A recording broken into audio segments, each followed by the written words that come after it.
ফিফার ভেতরের একটি সমালোচনা এবার গড়ালো চাকরি হারানোর ঘটনায়। বিতর্কিত এক পরিকল্পনা নিয়ে মুখ খোলার ৩ সপ্তাহের কম সময়ের মধ্যে দায়িত্ব হারালেন সংস্থাটির প্রধান অপারেটিং অফিসার কেভিন লামোর। ফিফার এক মুখপাত্র জানিয়েছেন, ১৭ আগস্ট লামোর সঙ্গে ফিফার কাজের সম্পর্ক শেষ হয়েছে। ২ বছর দায়িত্ব পালনের জন্য তাকে ধন্যবাদ জানিয়েছে সংস্থাটি।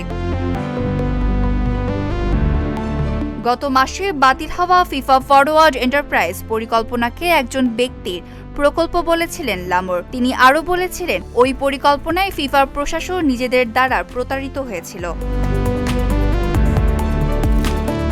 বিশ্বকাপ সহ ফিফার বিভিন্ন প্রতিযোগিতার বাণিজ্যিক স্বত্ব বেসরকারি বিনিয়োগকারীদের কাছে বিক্রির পরিকল্পনাটি উয়েফা সহ একাধিক কনফেডারেশনের বিরোধিতার মুখে বাতিল হয়।